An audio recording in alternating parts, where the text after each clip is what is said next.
Hello, all working mommies there.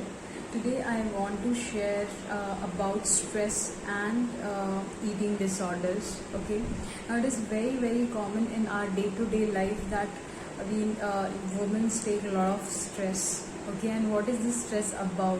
What I'm going to cook? Am I eating right? Am I doing right? Is the plan right?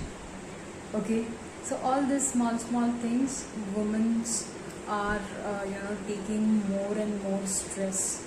And let me tell you the important thing, if you are already into your 30s, okay, you understand that along with your increasing age there is tendency of our body to have a lot of hormonal imbalance, and stress adds up to it. When we have increased stress, what happens inside our body is stress hormone increases, which is cortisol, and this cortisol signals our abdomen to secrete a hunger hormone, which again increases because of the increased cortisol level. So increase in cortisol increases hunger hormone, and that's the reason why we feel hunger every time when we are feeling stressed up. Okay, now it's very important for us to understand how do we reduce this stress in our life. Okay, now there are only 4 things which I want to highlight with which you can start. Okay, and there are a lot of other things which are available for you to do it in your day-to-day life, but I have taken this 4 simple steps to make sure that you get benefit out of it.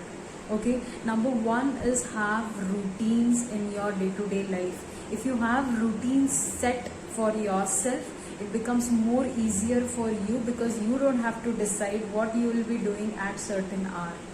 Okay, so if you want an example, I'll tell you that maybe you wake up early morning, or maybe whatever time you wake up, you do your face wash, you do a meditation. Okay, or you may practice watching positive motivating clips, video clips. You can indulge in a reading habit. Then you decide upon that you may do some exercises. You may go for your work. You start your work.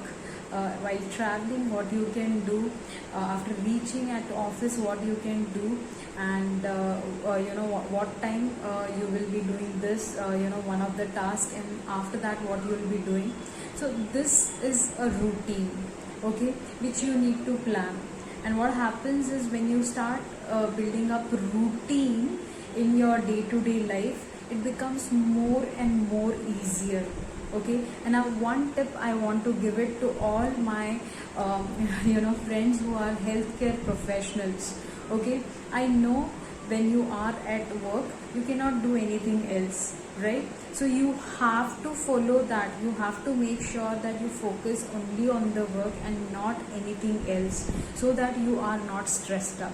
What happens generally is women are taking a lot of stress of घर जाके मैं क्या करूँगी, मैं मैंने मेरे घर पे ये सब प्रॉब्लम हुआ था, व्हाट डू आई डू, मेरा और समवन्स में फाइट हुआ था, what do I do not do this.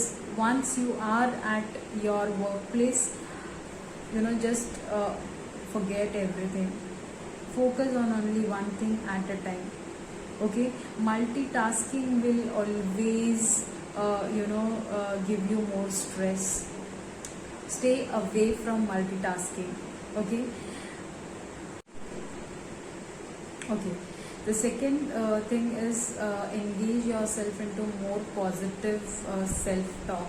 And for getting engaged in positive self-talk, you must understand what is negative. Okay, now you have to understand that negative self-talk is also known as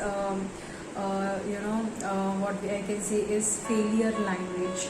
Okay, now what is this failure language does is that it indulges us into a negative thinking pattern.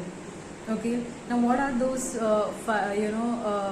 failure languages? I would want to highlight it here. So there are 5 failure languages which we usually use in our day-to-day life. Number 1 is feeling helplessness. Number 2 is feeling guilty. Number 3 is feeling or blaming. Okay, maybe blaming ourselves or blaming others. Number 4 is indifference, feeling indifferent. That is the kind of attitude where you don't care. Okay, and the last is having limiting factors. Okay, so these are the languages of the failure, which is negative languages. Stop indulging yourself into negative self-talk.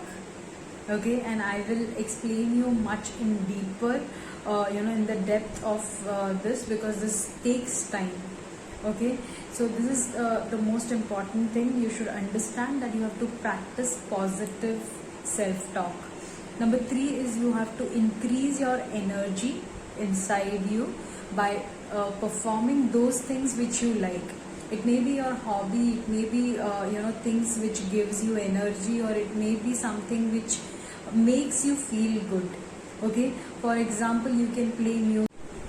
So you have to engage yourself in doing activities which makes you feel good, or which makes you increase your energy levels. It may be some hobby, it may be something which just makes you feel good. It may be playing music, it may be singing song, it may be just dancing, it may be just sharing things with others. It may be just having a conversation. Okay, and the fourth and the last thing I would want to highlight here is express your feelings. Okay, it may be love, it may be anger, it may be anything. Okay, you must express. That means you must have a conversation on something what you feel with directly with the person about with whom you are connecting your emotions, right?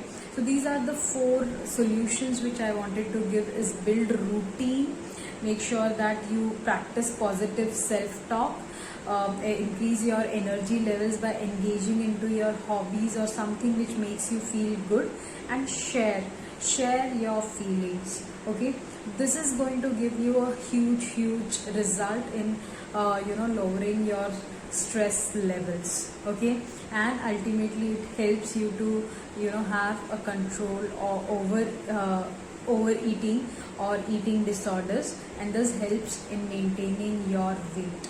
Okay, so just let me know how was this session, and if you have any questions around this, please feel free to ask. Okay, thank you so much for watching.